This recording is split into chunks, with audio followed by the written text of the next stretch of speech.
Olá, irmãos, olá, amigos, que a graça e a paz do nosso Senhor e Salvador Jesus Cristo esteja no coração de cada um de vocês.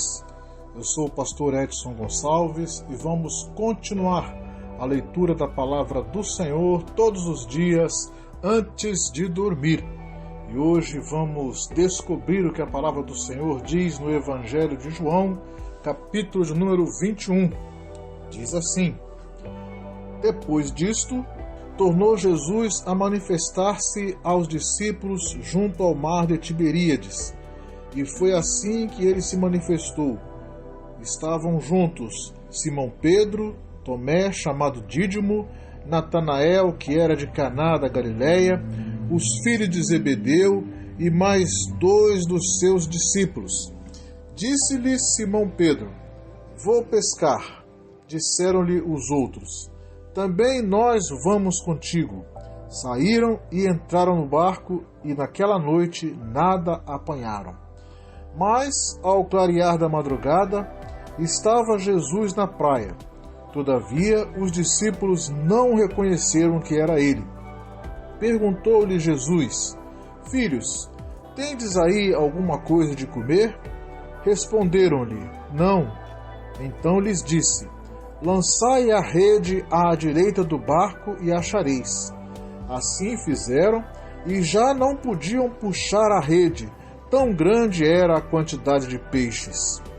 Aquele discípulo a quem Jesus amava disse a Pedro: É o Senhor.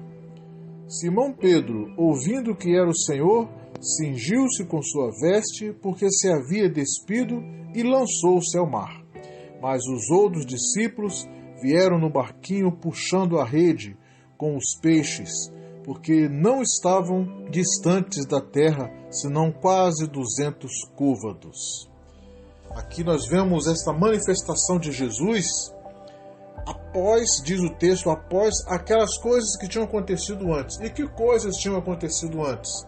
Jesus havia se manifestado às mulheres logo no início ali do dia, do domingo, e eles depois, Jesus se apresentou para eles quando Tomé não estava presente. Depois, uma segunda vez, 8 dias depois, ele se apresentou novamente, Tomé já estava presente. E aí houve aquela profecia, né, que Jesus falou: bem-aventurados aqueles que não viram o seu ministério, mas crerão nas palavras das pessoas que falaram a respeito dele. E aí Jesus fala estas coisas e passam alguns dias e começam então esta nova manifestação para estes 7 discípulos aqui. E o que fica bem evidente é o fato de Jesus saber onde estariam os peixes e mandar os discípulos jogar exatamente ali à direita do barco. Versículo 9. Ao saltarem em terra, viram ali umas brasas e em cima peixes, e havia também pão. Disse-lhes Jesus: Trazei algum dos peixes que acabastes de apanhar. Simão Pedro entrou no barco e arrastou a rede para a terra, cheio de 153 grandes peixes, e não obstante serem tantos, a rede não se rompeu. Disse-lhe Jesus: Vinde, comei. Nenhum dos discípulos ousava perguntar-lhe: Quem és tu? Porque sabiam que era o Senhor. Veio Jesus, tomou o pão e lhes deu, e de igual modo o peixe. E já era esta a 3ª vez que Jesus se manifestava aos discípulos depois de ressuscitado dentre os mortos. O que fica claro aqui é a quantidade de peixes, 153, e a expressão grandes peixes, porém a rede não se rompia. Isto simbolicamente vem mostrar para nós que os discípulos são pescadores de homens, da mesma forma que nós somos pescadores de homens. 153, existem várias teorias a respeito deste número. Uns dizem que tem a ver com a quantidade de espécie de peixes que havia no mar de Tiberíades. Outra teoria fala que, na realidade, no mundo conhecido da época, eram 153 nações Então, representaria também a quantidade de pessoas de todas as nações. Todas as nações teriam pessoas representadas ali naquela pescaria. E uma última ideia também, que no hebraico existe uma expressão Ani Elohim, que significa eu sou o Senhor, e que, como sabemos, cada letra em hebraico ela tem um valor numérico, e se nós somarmos todas as letras da expressão Ani Elohim, vai dar 153. E isso os discípulos tinham conhecimento. E quando Jesus manda eles jogarem a rede do lado direito, eles pegam e alguém conta 153 peixes, eles imaginam logo 153 tem a ver com Ani Elohim, é o Senhor. Versículo 15.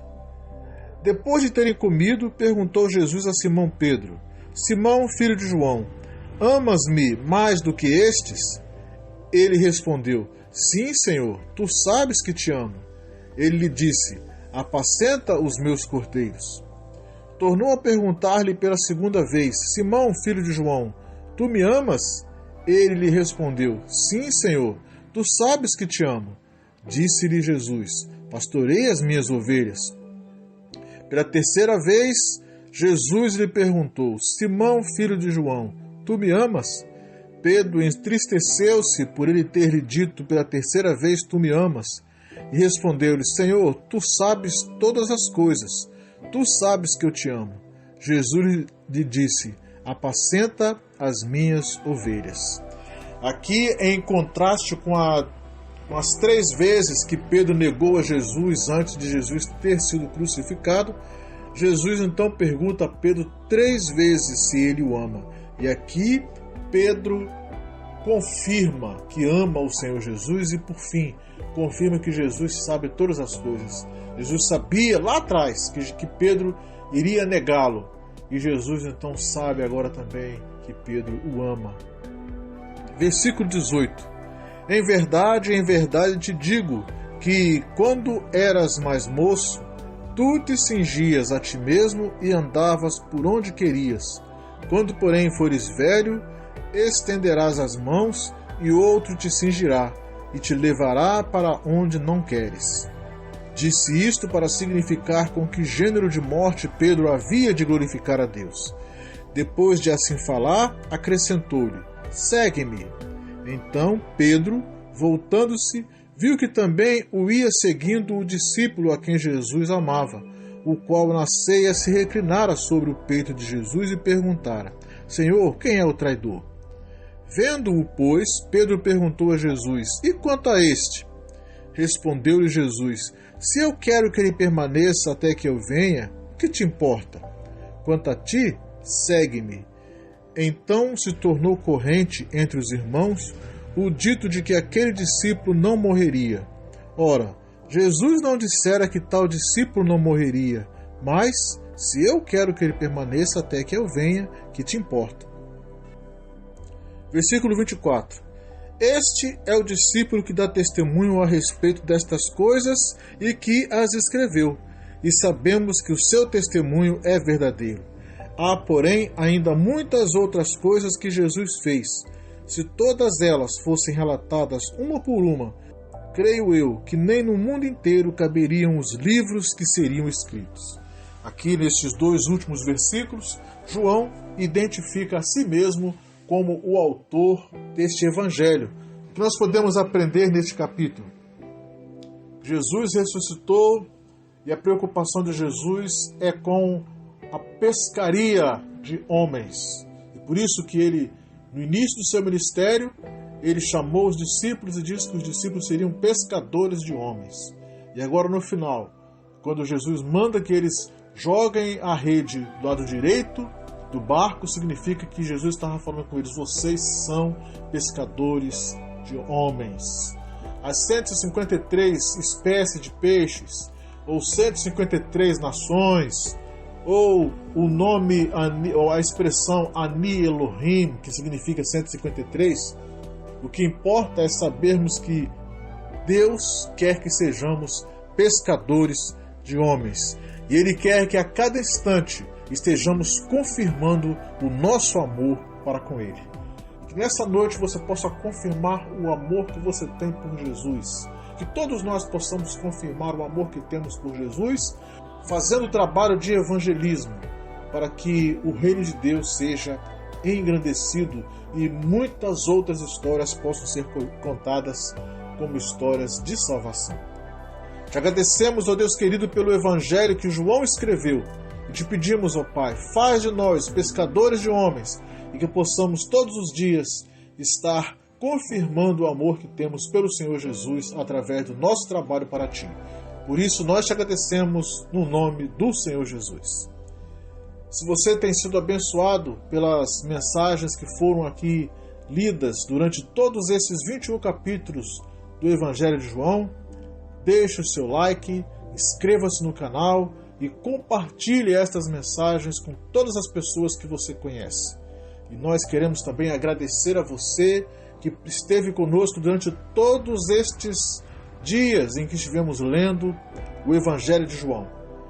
Estamos encerrando com a leitura do capítulo 21 do Evangelho de João, esta série de leituras aqui pelo nosso canal.